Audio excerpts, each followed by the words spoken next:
धनबाद में 70% प्रसव निजी अस्पतालों में, सरकारी व्यवस्था पर सवाल। सुरक्षित मातृत्व और बेहतर स्वास्थ्य सेवाओं के दावों के बीच धनबाद जिले की जमीनी स्थिति चिंता बढ़ाने वाली है। यहां लगभग 70% प्रसव निजी अस्पतालों में हो रहे हैं, जबकि सरकारी स्वास्थ्य संस्थानों में केवल 30% संस्थागत प्रसव दर्ज किए जा रहे हैं। जिला प्रशासन ने इस स्थिति को गंभीर मानते हुए सरकारी अस्पतालों में प्रसव की दर बढ़ाकर 50% करने का लक्ष्य तय किया है। उपायुक्त आदित्य रंजन ने कहा कि जिले की आय संरचना को देखते हुए अधिकतर प्रसव सरकारी अस्पतालों में होने चाहिए, लेकिन मौजूदा आंकड़े इसके विपरीत हैं। उन्होंने बताया कि Shaheed Nirmal Mahato medical college and hospital, सदर अस्पताल, सामुदायिक स्वास्थ्य केंद्र और प्राथमिक स्वास्थ्य केंद्र को मिलाकर संस्थागत प्रसव बढ़ाने की योजना बनाई गई है। सिविल सर्जन डॉक्टर आलोक विश्वकर्मा ने स्वीकार किया कि डॉक्टरों और स्वास्थ्य कर्मियों की कमी एक बड़ी चुनौती है, फिर भी उपलब्ध संसाधनों के साथ बेहतर प्रदर्शन करना जरूरी है। उन्होंने मातृ मृत्यु दर और शिशु मृत्यु दर को कम करना विभाग की प्राथमिकता बताया। वहीं सहिया सुमित्रा देवी का कहना है कि पानी, शौचालय और अन्य बुनियादी सुविधाओं की कमी के कारण महिलाएं सरकारी अस्पतालों में प्रसव कराने में हिचकिचाती हैं।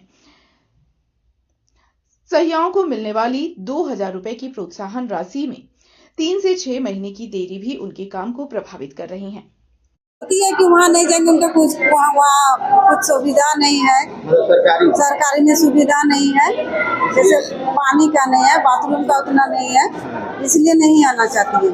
फिर भी हम लोग समझा बुझा के ले आते हैं उनको।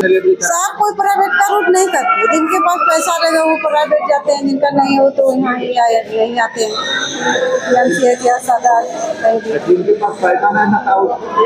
उसको हम लोग यहाँ ले आते हैं, इसी तरह भी समझा बुझा के ले आते हैं। हाँ, नहीं रहता है। किस तरह का फैसिलिटी वो बोलते हैं, समस्या क्या क्या आती है? समस्या इनको ज्यादा है कि यहाँ 3 दिन रहना पड़ता है, तो बाथरूम का है, पानी का है और गंदगी भी थोड़ा ज्यादा है, इसलिए आना नहीं चाहते। अच्छा, प्रोत्साहन राशि वगैरह जो मिलता है वो टाइमली मिलता है आप लोग को? नहीं, हम लोग को तो नहीं मिलता है, 6 महीना 3 महीना बाद ही मिलता है। हाँ, बहुत भाग दौड़ करते हैं तभी मिलता है आप लोग। हाँ, उसका जैसे बोला जाता है ना कि जन्म से लेके कब रहता, उसी तरह हम लोग उसका जन्म से लेके कब रहता देखभाल अभी तो महीना में 2,000 दिया जाता है, वो प्रोत्साहन राशि के हिसाब से। हाँ, बहुत टाइम लगता है। आप लोग को सुविधा बढ़ा दिया जाएगा तो लोग अब नहीं आना चाहेगी। यहाँ सुविधा बढ़ा देना आ जाएगी, अपने आएगी, क्यों नहीं आएगी? सुविधा हर चीज का मिलेगा तो आदमी आएगा। हाँ, वो तो मिलना ही चाहिए टाइम से। हम लोग का भी जब हम बाहर निकले तो वो तो टाइम से मिलना चाहिए। हमारे पास मैन पावर की कमी है, ये सही बात है। मैन पावर की कमी है, जितना सहिया हमको रिक्वायर्ड है, जितना हमारे पास HSC है, वहाँ जितना मैन पावर चाहिए उतना मैन पावर नहीं है। जितने डॉक्टर्स रिक्वायर्ड है उतना है नहीं, लेकिन जितना है उसमें हमने कभी तो अच्छा किया।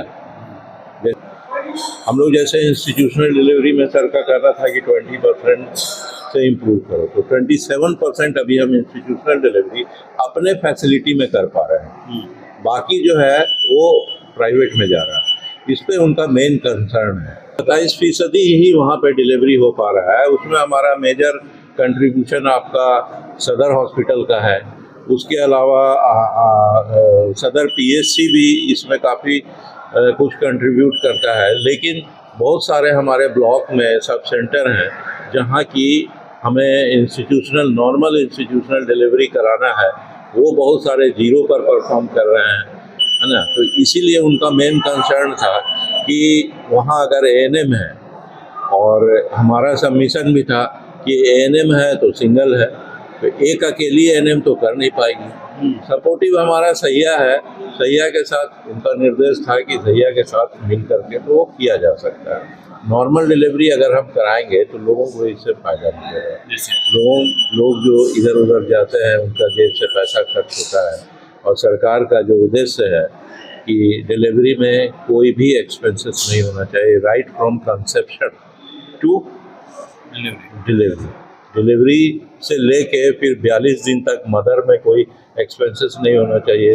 फिर 28 दिन तक आपका चाइल्ड में किसी तरह का कोई अगर कॉम्प्लिकेशन होता है तो रिव्यू करेंगे और क्या इम्प्रूवमेंट हुआ, और अगर इम्प्रूवमेंट नहीं होगा तो फिर हम प्यूनिटिव एक्शन हम अपना स्टार्ट करेंगे, जो कि हम सर का कहना है कि जो कि मैं नहीं चाहता हूँ से नहीं, बल्कि जब से NRHM आया तब से मेन बेस यही है हमारा मदर का मोर्टेलिटी कम होना चाहिए, उनका मृत्यु दर में कमी आना चाहिए।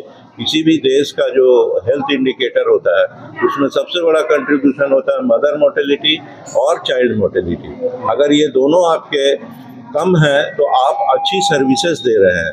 यही सरकार का भी प्रयास है और हम लोग भी यही प्रयास कर रहे हैं। इसको जरूर बढ़ाएंगे, हम लोग जरूर बढ़ाएंगे। 30% के आसपास है और प्राइवेट हॉस्पिटल में 70%। तो मुझे लगता है कि सरकार के लिए और एडमिनिस्ट्रेशन के लिए भी बहुत ही दुख की बात है। और मुझे लगता है कि जो धनबाद की आबादी है उसके आय के स्रोत को देखते हुए ज़्यादातर प्रसव जो है संस्थागत प्रसव वो सरकारी अस्पतालों में होना चाहिए, ताकि गरीब लोगों का जो आउट ऑफ पॉकेट एक्सपेंडिचर है वो कम हो। राज्य सरकार की माननीय मुख्यमंत्री जी की, स्वास्थ्य मंत्री जी की जो सोच है वो है कि गरीब लोगों को जो है, जिनको पैसे की ऐसे भी दिक्कत है, उन लोगों को जेब से पैसा लगा के इलाज नहीं कराना पड़े। उसके लिए ही इतना बड़ा तंत्र, इतनी सारी सुविधाएं, इतने सारे केंद्र बने हैं।